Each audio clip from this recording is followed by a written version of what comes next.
doing this. Welcome, welcome. We are live and running, fast and furious. Welcome to, if you're riding the wave of Q&As in the live form by our suggested schedule, then welcome to that in real time. And you've just had a chance to devour a life's work, we hope.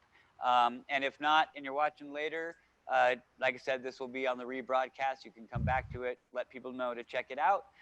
We have some amazing people with us today, and I'm really honored to, again, keep furthering that mission of connectivity and engagement around not only the process of the storytelling, but kind of the future and where that story has propelled the individuals behind it. So this documentary has a big scope in a way, and I'm really happy to invite our filmmaker David Licata to introduce his guests or the additional guest and kind of begin this with the story of the hows and whens it came about and the whys, and then we will let that evolve for a minute. We want to talk with people to the future of where everybody is, and then answer questions through the chat. So if you do want to ask a question, add that to the Eventive live stream chat window, and we'll pass that on into the conversation as that becomes appropriate. So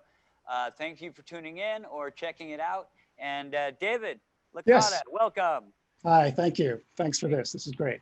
Thank you. A life's work. Give it to us straight. Well, it's about these wonderful four people who are doing these very large projects that may take generations to complete if they are ever completed. And so that's the the gist of it. And it started the germ of it was two things. One was like when I went to Catholic school and I was like 8 years old, and the nuns were talking about building cathedrals, and generations of stonemasons would work on it, never see it finished because it took so long. And that I just couldn't wrap my head around that. I mean, I was 8, or whatever, but that just always made such an impression that every time I went to a cathedral or, I would really think about that. And then, I don't know, it was around 2004, I guess, my mother died. And so I was kind of, grieving in a haze what to do, and also thinking about what film I wanted to make. And somehow those two merged, and here we are. So tell us about Jill and Jeff and their, how did you start connecting the people and the stories and the ideas? What led you to these fine folk? Right. When I really thought like, okay, we're going to do this, me and the royal we. The first person I thought of was the SETI Institute and Jill Tarter, because I'd heard, I don't remember where, maybe it was like SETI at Home or something that brought them to my attention. But it was like when I was in college, I remember hearing about SETI and just thinking it was just like the coolest thing. And so I reached out and she agreed to do it, and that was amazing. And Jeff is an interesting case because I reached out to, I guess, I don't know what you want to call him, your mentor or something like that. We interviewed him, Paolo Soleri, and during the course of making the film, he passed away, and Jeff kind of took the reins of Arco Santi for a little bit. So that's how he came about. Well, awesome. It's so great to have you guys joining us as well today. We're already getting some questions coming in and stuff, but I want to just touch back with you, David, real quickly on your filmmaking history. You said you were wondering what type of film you wanted to do. So what had you been doing, or where were you at as in your career with filmmaking at that point? Right. I had made a couple of shorts, and the second one did very well and showed at very nice film festivals around the world. And it was, they were fiction films, but the second one kind of had an element of, a big element of reality. It was called Tango Octogenario, and it was about these elderly dancers. And I made that because I wanted to make something, it was my version of like a Hollywood musical. I wanted to make something big. And so we shot it on 35 millimeter, and it was just like this gigantic thing for an 8-minute film. But it was really great. And then I was thinking, gee, getting any kind of feature film is just impossible, raising all the money. And so I thought maybe they should make a documentary. I could finish that in a couple of years, and so that's what happened. Well, great.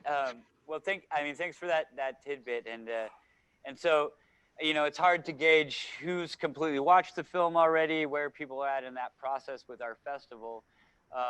But without speaking directly to anything, really, specifically in there, what for you, let's go to Jill, for you working with David and to be pulled into the story or the process here, how was that for you? And what did you feel the input and experience provided to you?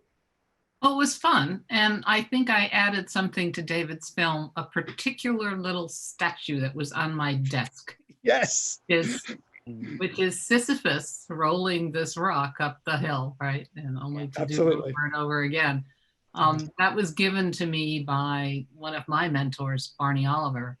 And he said, if you're going to get into this business, you're going to have to think about this. And it's always been really enjoyable and challenging. And yeah, you keep rolling, but it doesn't sound like a huge penance or effort. It's something that when you're enjoying what you're doing, time just goes by. And I don't get out of bed every morning thinking that today's the day. I'm going to find a signal. We're going to prove that there's life beyond Earth. But you do get out of bed every morning thinking, I'm going to figure out some way to do it better than I did last week and take advantage of the technologies that are improving and the computing that's getting faster. And so there's been a great deal of satisfaction at seeing how much more we can do today than we did when I started. And it's a good thing because there's a lot more to do potentially. Yeah. Sure. So because we are getting some questions in pretty quick, I want to jump to one real quick because I think it speaks to this a little bit. So David, when you started the process of coming to, you're going to make this film, how did you, now you got Jill, or maybe that was an initial story or idea. So what grabbed the rest of them? What was your process for seeking them out and finding them? Right. It was, there was a whole long list of people that I had in mind. And, but these folks weren't on the list. They actually came through friends. People knew I was making this film. And somebody had just returned from a trip to Arizona, and they asked me if I'd ever heard of this place called Arco Santi, and I hadn't. And they said, well, you might be interested in checking it out. It might be something, that you could use in your film. And yeah, that's what it was. And Paolo has this gigantic book, so I took that out of the library, and it just was blew my mind. The drawings and the notes and everything, it was just insane. So I called them, not knowing anybody, and he was very gracious. And he said, well, maybe if you come out to the Grand Canyon, we could meet and talk about it. And so I flew out as soon as I could, and he agreed to do it. And Jeff came along, as part of that story. The other two people, again, it was a friend. Somebody heard Robert Darden on NPR. He's the gospel music, I don't know what exact, archivist or restorer or whatever. I'm not exactly sure what to call him. And so he was, on Fresh Air or something. And a friend heard him and told me about it. And I thought, oh yeah, he would be great. And he was actually the last person to be brought in. And he turned out to be great. Yeah, but I just loved the whole like using the music, and he has such a great accent. You know, I really loved that. And the tree people, I just like found this little blurb in a Smithsonian magazine, like in the bottom in the corner somewhere, about these people who had managed to, I guess they use the word clone, but that's sort of a little misleading. Clone the oldest known living tree, and that just I loved that it was a father and son. You know, that was like the story right there. You know, and so I got in touch with them, and they were into it too. So that's how this work came about. Yeah. You know, David, that's interesting that there was a moment, most of your life, in which you didn't know anything about Arcosanti. Oh yeah. That was the great thing about you coming out there when we talked, and we spent days and days actually talking and filming that led to 2 minutes on film. But the great thing was you did know about Arcosanti by the time you came out. Yeah. You were an ordinary guy who did some research, and you came out understanding the place and full of ideas, and it's what made my experience with you so good. We could talk. Oh, thank you. Yeah, it was really great. I mean, just learning about all that stuff, you know, it was amazing.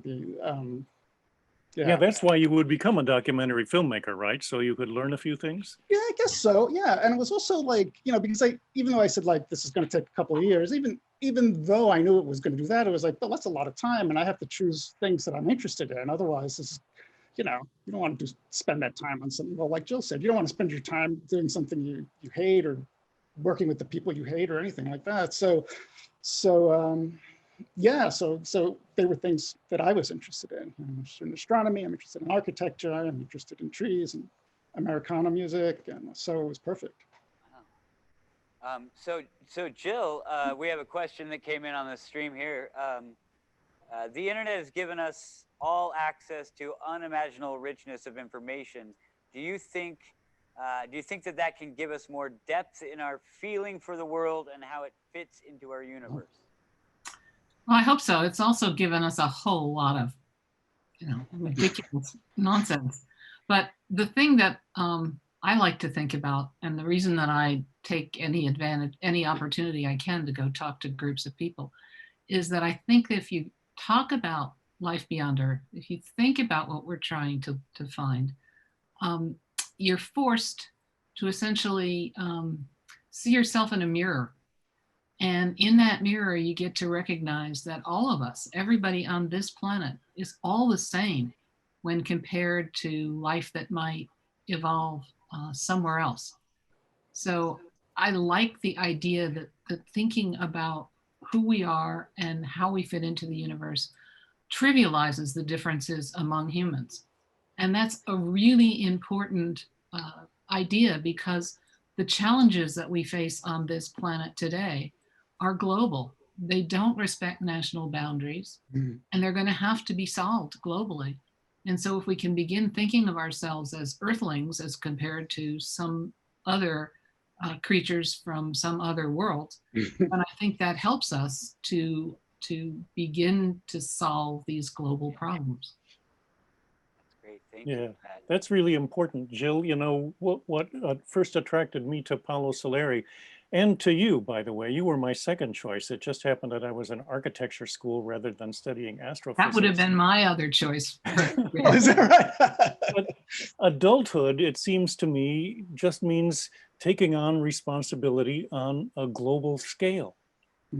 And that's what you've done. That's what Soleri did. And to a small extent, I tried to follow in those footsteps too. And it just makes sense that ordinary people can really make a difference. Yeah. So David, to come back to you, more of a maybe a post-production question, I guess, but talk about the process of scoring the film. So once, you know, you've got all these stories together, when was the music inserted? What part did that play? Was that, what was the story behind scoring? The music was the very last thing that came together. I kept delaying all sorts of other things because the music wasn't done. And I had my cues. I knew which parts I wanted to put music in. And the film is very quiet, and I wanted to keep that too. So there were definitely parts where I didn't want any music, and you know, of course, everybody said, well, you got to fill that up with music. You know, they're going to think there's no sound, there's no audio. And I was like, no, there's like birds chirping. It'll be, I was like, I'm not afraid of silence. It's going to be okay. So, so that was it. And just sort of going with how I think the scene should feel and trying to communicate that. And yeah, what else? Yeah, it was, you know, and I would collect, like, you know, different songs or different music, and just sort of to guide, you know, where this was going to go. Great, thank you. Yeah. Jeff, actually, this one's for you. So with the current situation, the pandemic and all these that's going on, do you think there's been new kind of attention brought to, you know, the acro, sorry, something else popped in there and moved a word. How do you spell? Arcosanti. Yes, yeah, Arcosanti. There you go, thank you. Has more attention come to this as with the pandemic at play, you think, or people looking at this differently? That's a really good question, and I'm not sure that new attention has come to Arcosanti, but certainly it continues to get attention. 50 years on, we started this project 50 years ago, and this is the 50th anniversary of it. And oh, is that right? Oh. Yeah, you may imagine that for some of this year, 2020, the whole site has been closed to the public because we were worried about contagion and all of that stuff. We're open now for tours, and are having some tourists come through again, although there isn't really tourism anymore in America for a while. So a lot of people from the Phoenix Valley are beginning to feel that this is their project. This is part of Arizona, and they need to explore it a little further. And so that's happening. So yeah, we've lived through part of the pandemic, the beginning of this COVID pandemic. And it looks as if we have figured out a way to continue to go through the rest of it and see what comes out the other side. Great. So David, real quick, we're you know, it's awesome. It's really great for us to continue to connect with filmmakers. That's one of our through lines here, and hard, of course, for a small event like this to do that, and for us to continue to help filmmakers propel their works in the industry. I know there's challenges with COVID going on and how that plays out. So one, I want to say, you know, I'm honored that you'll play in this space with us, and to Jill and Jeff as well to be here in this way. But for you moving forward with, I'd like to hear what projects you might have on the horizon or where you're moving next, and how do you see the situation here informing or shaping the way you might approach your next project? And even for all of you, like, how are you approaching, you know, your life's work now under the current situation? I'm not approaching it very well. I can tell you. It's been very difficult, and it's really stalled one short film that I want to make, a documentary, which I think could be very timely. But I would have to go out to San Diego and, you know, make more than one trip, and I just don't really want to be on a plane and deal with that. And I don't want to ask a cinematographer to join me on a plane and deal with. So really, I'm just trying to. I also write, and I'm trying to just focus on that while I can. And yeah, that's how I've been trying to write it out. Jill, how about you? Well, you know, we can run these telescopes from our bedroom. So exactly. So what's happening is the folks from the SETI Institute and from UC Berkeley are working on the next generation of computer backends, and that can take place in a lab in Berkeley, and they sort of are in their own bubble, Right. pod of people who have been working together, and you know, it has slowed things down considerably, but there are, you know, for the Allen Telescope Array, there will be a new generation of instrumentation. And then the Berkeley team and the SETI Institute folks are looking at taking the US radio telescope called the Very Large Array in Socorro, New Mexico. And they have figured out a way that we can essentially get a parallel look at all of the data being collected by those telescopes. And so we can do what's called commensal observing. And whenever the telescope is being used, the array is being used for whatever purposes by radio astronomers, we can analyze the data stream looking for engineered signals rather than astrophysical signals.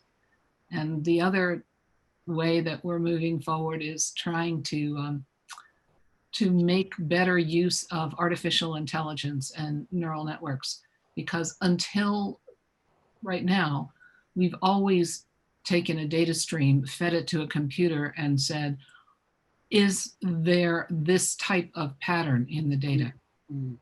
Now we can ask the neural networks to look at the data and simply tell us if there's anything that isn't noise.